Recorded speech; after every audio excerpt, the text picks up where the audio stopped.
വീട്ടിൽ കുറച്ച് ചിക്കനും ബസുമതി റൈസും തട്ടിക്കൂട്ട് സാധനങ്ങളും ഉണ്ടെങ്കിൽ അടിപൊളി ഒരു ഫ്രൈഡ് റൈസും ചില്ലി ചിക്കനും ഉണ്ടാക്കാം. ഇങ്ങനെ കുക്ക് ചെയ്യുന്ന സമയങ്ങളിലാട്ടോ എന്റെ ലൈഫിൽ നടന്ന ചില ഇൻസിഡൻസും എന്റെ ചുറ്റുമുള്ള ആൾക്കാരെ കുറിച്ചൊക്കെ ഒന്ന് റിവൈൻഡ് ചെയ്ത് ഞാൻ ആലോചിക്കുന്നത്. ഇവിടുത്തെ പുതിയ ചർച്ചാ വിഷയം എന്റെ യൂട്യൂബ് ചാനലും അതിലെ വീഡിയോസിനെയും കുറിച്ചാണ്. ഒരു യൂട്യൂബ് ചാനൽ തുടങ്ങിയതിലും അതിൽ വീഡിയോസ് ഇടുന്നതിലും എനിക്കും എന്റെ കുടുംബത്തിനും പ്രശ്നമില്ലാത്തടത്തോളം കാലം അതിൽ മഹാഭാരത യുദ്ധമാണോ ഇന്ത്യ പാകിസ്ഥാൻ വാറാണോ ഇടുന്നതെന്ന് തീരുമാനിക്കേണ്ടത് ഞാനാണ്. അത് കാണുമ്പോൾ വിമിഷ്ട ഉണ്ടാവുന്ന പരദൂഷണം അമ്മച്ചിമാര് അങ്ങ് വീഡിയോ അങ്ങ് സ്വൈപ്പ് ചെയ്ത് വേറെ വീഡിയോയിലേക്ക് പോവാ. മഞ്ഞപ്പത്രത്തിലെ വാർത്തകളെ പോലെ പരദൂഷണം കൊണ്ട് ഓടുന്ന അത്ര സുഖമുള്ള പരിപാടിയല്ല കേട്ടോ ഇത്.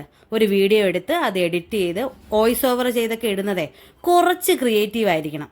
ലോക സുഖിനോ ഭവന്തു എന്നല്ലേ ഇപ്പൊ പറഞ്ഞ സാധനം എന്താന്ന് ഈ പറഞ്ഞ ടീംസിന് മനസ്സിലാവില്ല. അതിനുള്ള വിവരവും ഇല്ല, ഒട്ടും സമയവും ഇല്ല.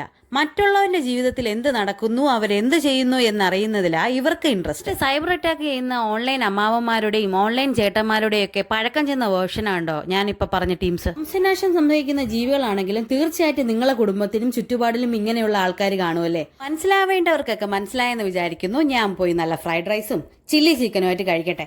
പുതിയൊരു വീഡിയോയിൽ കാണാം. ബൈ.